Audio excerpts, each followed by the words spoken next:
내창 풀기.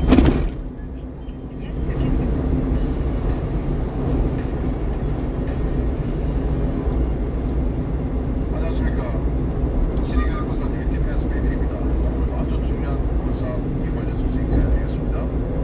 필리핀이 중국의 이 남중해에서의 해상 영토 분쟁 행위가 너무나 열받죠. 그래서 필리핀이 해군력 강화에 나서고 있는데 잠수함을 도입하는 사업을 합니다.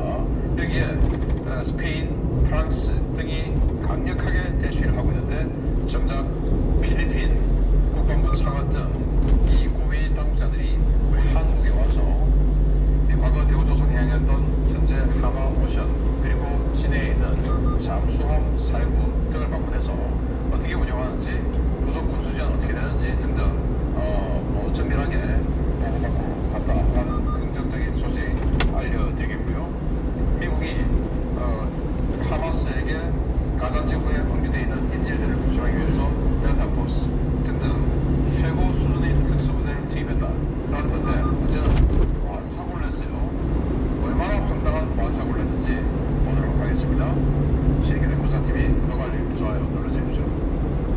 5가지 단신을 먼저 보겠는데요. 중국이 해경선에 충파용 강철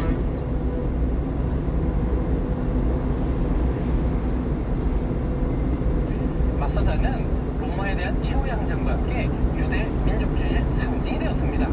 그런데 그거 아십니까? 신기하게도 그는 이 마사다를 실제로 올라가진 않았습니다.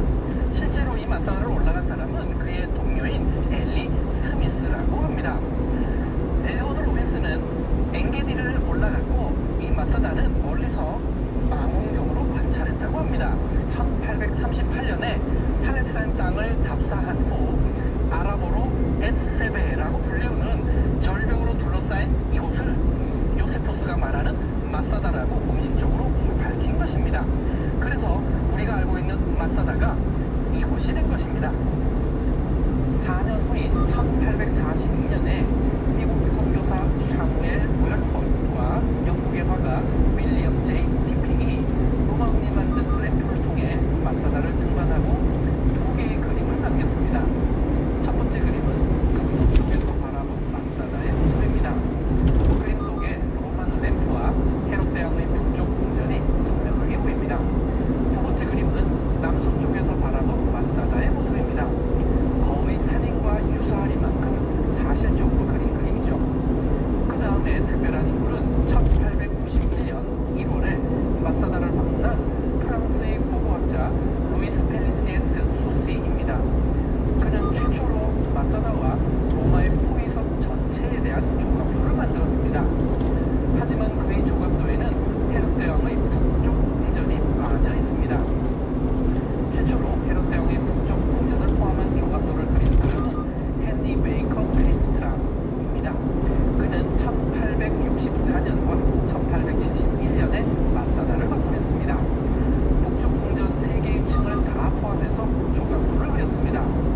팔레스타인 익스플로레이션 펀드에서 진행한 서베이 오브 웨스턴 팔레스타인을 통해 마사다의 실제 모습을 이해하는데 큰 전환점이 되었습니다. 1867년에 찰스 워렌은 뱀길을 처음으로 확인했고 그 길을 통해 마사다를 올라갔습니다. 그의 동료인 클로드 레니엘 콘도르는 1875년에 거의 현대와 동일한 아주 정확한 마사다 조각도를 제작했습니다. 이후 계속된 학자들의 노력으로 로마군의 포위선에 대한 연구도 많은 성과를 거두었습니다. 개인적으로 눈길을 끈 학자가 있었습니다. 아돌프 슐튼이라는 독일학자입니다. 그는 1932년에 마사다에 텐트를 치고 꼬박 한 달을 생활하며 연구했습니다. 그래서 그에 대해 표현하기를 로마의 실바 장군보다도 마사다에 더 오래 머물렀다라고 할 정도였습니다. 그의 이런 노력 덕분에 로만 램프의 실체와 함께 마사다에 대한 많은 부분을